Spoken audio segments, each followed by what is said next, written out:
Hello, welcome to Lemon Stews, where we talk anything and everything entertainment. I'm, of course, the Lemon himself, Zeke Lamone, and this is my review for the February 28th, 2025 episode of Friday Night SmackDown. But before we get into that, let's get the house clean out of the way. Sorry, I'm to leave a like. Comment below, let me know your thoughts on this week's episode of SmackDown. And, of course, hit that subscribe button as it helps me grow into my YouTube career. I would greatly appreciate it. Now, all that out of the way, let's get into the review, shall we? So, that's it. We are officially on Elimination Chamber Day, and now after Elimination Chamber, we are in full throttle to WrestleMania, unless there's a Saturday night's main event, smack dab in the middle, which I probably really wouldn't mind. I mean, we got, 8 weeks until WrestleMania? It's just going to be really interesting now with just 8 weeks to build up to the show. And this episode of SmackDown, it was reported, I don't know how true it is, but it was reported that Triple H was getting much more within the weeds of the SmackDown creative this week, which means probably when it got to January, and he was probably taking a step back just to see how other people can do. I've been one of the people who's been saying maybe Triple H is too involved, and maybe he's running a little thin because a lot of the storylines really do feel like the same overall.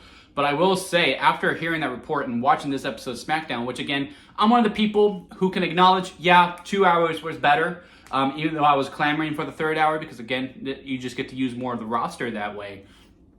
But the 2 hours was better because a lot of the segments here just run very, very thin. But after that was reported, and then this episode comes out, this is easily the best 3 hour SmackDown that has happened. Now, that doesn't mean it was necessarily perfect. I think the opening segment was run a little thin a little bit too. Again, it was nothing against Trish Stratus, Tiffany Stratton, and Chelsea Green, who I thought was supposed to defend her title tonight, but they did Tiffany Stratton versus Chelsea Green instead, which is fine. Champion versus champion. They're always fun matches.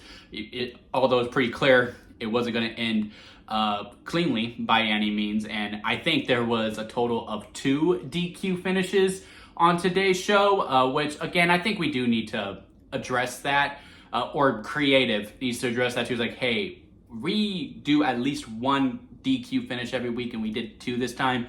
Maybe we should hold off on it a little bit, maybe give it a month before we do another one, just so that way, we know we can buy into the free TV matches more. But yeah, I feel like, Trish was obviously very overwhelmed because she's like, this may be my last promo in Toronto. I can only imagine how tomorrow is going to be, because apparently it's rumored that this might be her very last match in Toronto, because she doesn't know how much more she has left to give. Again, that's just what I've read. I don't know Trish personally by any means, but you could tell, it was getting to her a little bit, and that part I didn't necessarily mind. It was when Tiffany came out, and I know Tiffany right now within the IWC anyway is under a lot of fire right now, saying she hasn't lived up to Charlotte yet. I don't feel like her and Charlotte have really gone toe to toe yet. I don't feel like we can really judge how Tiffany's doing against Charlotte until we get to WrestleMania, to the build to Mania properly, I should say. But yeah, I don't know, something about the dialogue back and forth, it felt very, I hate saying this, but it felt very scripted. It was just like, oh, Tiffany's now a babyface and all that. And I just really think Tiffany can still get cheered and still be a babyface, but she can also still be an arrogant B, you know what I mean? Like, you could be the same character, but still get cheered, Like, look at Roman, for crying out loud. I think Tiffany can do that as well, and I feel like Tiffany is more comfortable within that. Granted, that's the only character she's known. I believe this is her first time overall being a babyface, which is different with the new regime. Usually NXT, they have them go heel, and then they go face, and then they're like, okay, well, where do you fit best? Okay, you fit better with that, so we'll move you up there when we head to the main roster. Look at Roxanne Perez. I honestly think she's a better babyface, but hey, she did both heel and face. Carmelo Hayes, he went heel and face, and so on and so forth. With this new regime, they usually go both. Tiffany, I believe, was just sent to the stratosphere immediately, and we'll see how she handles the big spotlight once we get to Mania properly. But yeah, that whole segment back and forth, it just really felt like Tiffany just didn't feel natural to me all the way. I mean, it was a fine segment overall. Then Chelsea Green came out, and then I was just feeling it. I was like, okay, it really just feel like there's a lot of space here to make up for some time. And then we get to the match itself. I did like the spot where, like, if Nick all disagrees, he'll send a ref. And Chelsea goes, Nicholas, you better not send a ref. And then here comes the ref, and the ref gets a big pop. That was a lot of fun. I'm not gonna lie. I had a good time with that part of it. And then the match overall was fine too. But then, of course, Nia and Candice come out, cause a DQ. and then that was that for it. So yeah, overall, it was a good segment. Don't get me wrong. I still liked it, but I did feel it run thin a little bit. Another one that I felt like it was a really good segment, I don't know if this is necessarily because I don't know if the crowd was necessarily into it, was the tag team angle as well. I think it's pretty obvious now that we're going to do a 6-person tag team match in some way, shape, or other. Maybe it'll be a gauntlet match at WrestleMania. Hopefully we just announce that immediately. I'm kind of hoping next week, even starting tonight too at the Chamber, that we just start announcing Mania matches. Because the other thing that made this SmackDown so great is that there was a clear narrative that was being told throughout the whole entire show. Cody Rhodes was going to address The Rock. The Rock is giving him all these riches, has his fancy foods. He has this amazing locker room that's in there that R-Truth somehow got into. People are coming over to talk to him and be like, you should accept, you should not accept. We had the Elimination Chamber matches as well, the 6-women tag. Kind of wish Alexa was involved in that in some way, shape, or other. I know she came out at the end, but hey, it is what it is. They put Raquel in there as well because Alexa's working baby, and you can't have a baby face on the heel team by any means. Good 6-women tag overall, and I like what Alexa did. I just wish she was actually in the match. We had that amazing promo segment with the men's chamber match participants. I know a lot of people don't like Logan Paul. That was really good. That was a really good troll job. I mean, it got me too. Like when Cena's music hit, I was like, oh my God. Like I was getting really, really hyped, and then Logan Paul came out. I was like, you know what? Fair play. Fair play. It was a really good segment overall. I'm still picking Cena to win. I do know apparently the winner got leaked, but I'm still going to go with Cena just because I think storyline-wise that intrigues me more. The person who's rumored to win also interests me quite a bit too, especially with how The Rock comes into play, but I'm still going to go with Cena to win the chamber match, but still a good segment overall over there. And then, of course, the United States qualifying matches. It was supposed to be Shinsuke versus LA tonight, but Shinsuke unfortunately had a passing of his brother. Whether it's his true brother or, a friend that he considers a brother, it doesn't matter. It's a brother to Shinsuke. And I love this new regime that they say, hey, man, you're going through a lot. Take the day off. You know what? Take the week off.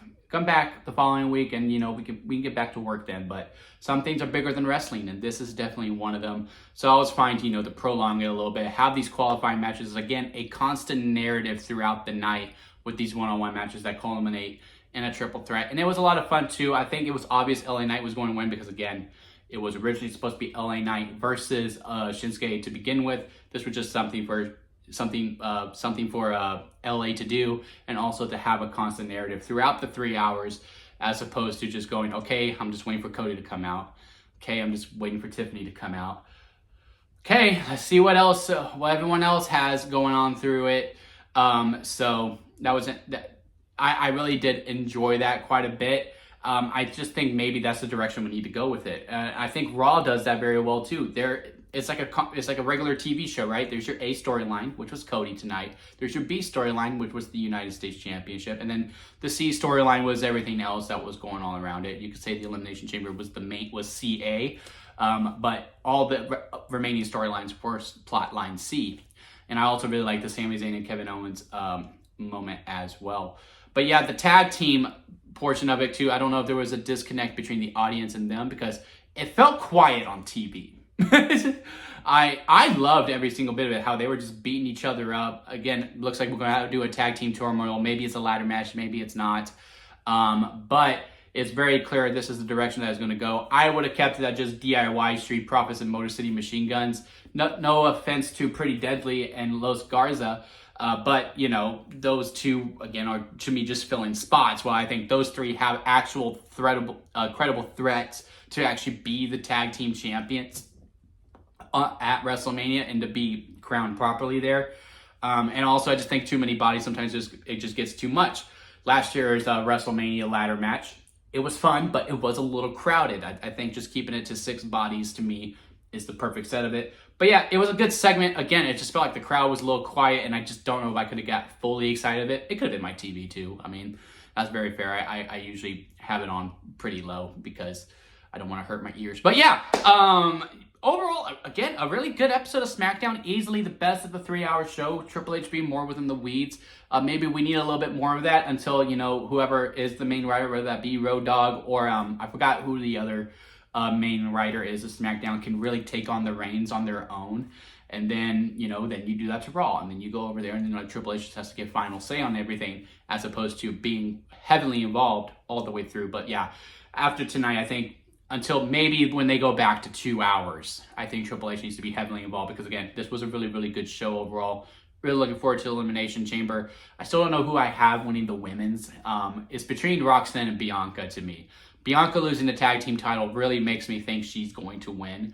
But I really do like the just constant push that Roxanne's on. I don't think we've had a superstar since maybe Paige that we just sent straight to the main as soon as they got called up. And I think Roxanne can handle that quite a bit. And especially with the rumor that Io is going to be involved within the world title match at WrestleMania. I think Roxanne versus Io versus Rhea could be a lot of fun. Roxanne playing the heel, Rhea playing a little bit of both sides, and Io being the actual babyface. I think there's a lot of fun that can be held within that triple threat match if Roxanne's to win. But Bianca wins, and it stays a one-on-one.